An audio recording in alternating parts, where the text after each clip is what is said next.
welcome to the Nexus. I am Kev Key. Today we're going to be looking at the Vulcan survey ship, issue 134 from the Star Trek Starship collection.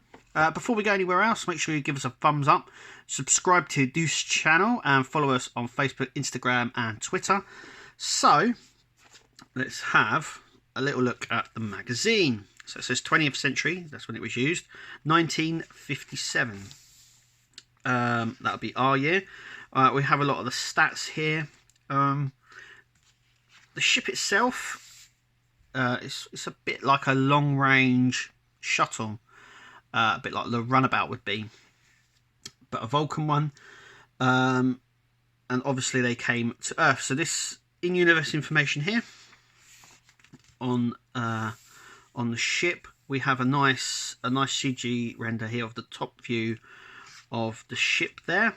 A lot of in-universe information. It goes along the lines of them coming to Earth, and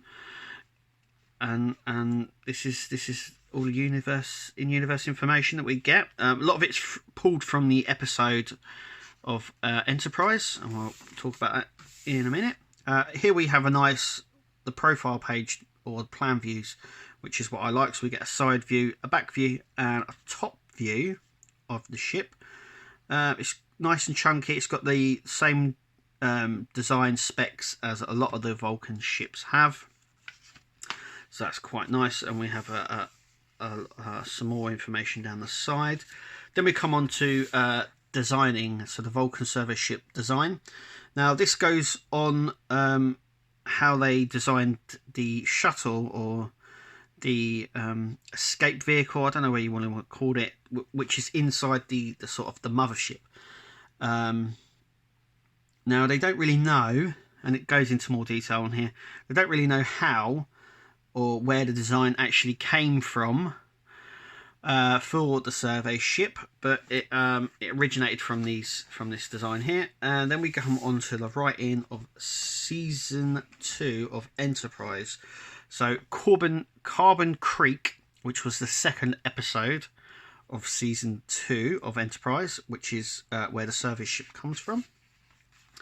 And this just goes along on more information about the writing and the style and where they wanted to go, and where the TV station that they used at the time, where they would like it to go. It's actually really interesting read, and I like that part about it. Then we come on screen. So Corbin Creek is the episode it appeared in. It's the only episode it appeared in. I don't recollect seeing this ship in any other episode. It might have been a background model, but I don't count on seeing it. So it's literally only ever appeared in that episode. Obviously, next, make sure you subscribe, because we'll be doing this issue, which is the next issue that we'll be looking at, which is issue 135, which is Dallas Delta Flyer from a Voyager episode. Anyway, so that's it. So get it out. Is the ship out of the box, and as you can see, there's so much detail. And as Eagle Moss go on with a lot of these ships, the level of detail gets much better. It's even been weathered as well, which is really nice. It's very flimsy though, as you can see. It will come off if shook. So once again, if you have this on a desk or something and it gets knocked, it's gonna fly out. Also, I'd like to point out that I've got a very low number. I think it's the lowest one I've ever gotten in the whole collection, so that's quite cool. Anyway, so we have lots of detail on this. Like I said, the level of detail gets a lot better as we go on in the collection. So we get some nice, this is like the clear sort of plastic. I think they could light up if you had the ability to. That would be quite cool. I mean, like I said, the level of detail is brilliant, and it's got weathering on it as well.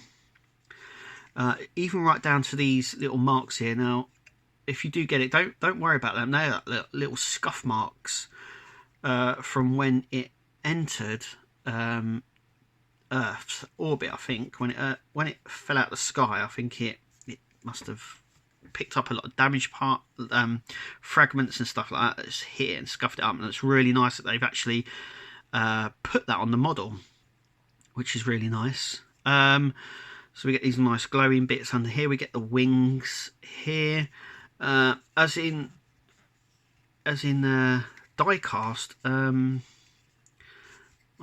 think the majority of the bottom, I mean, it seems plastic. I'm trying to find out where. Nope, they're metal. I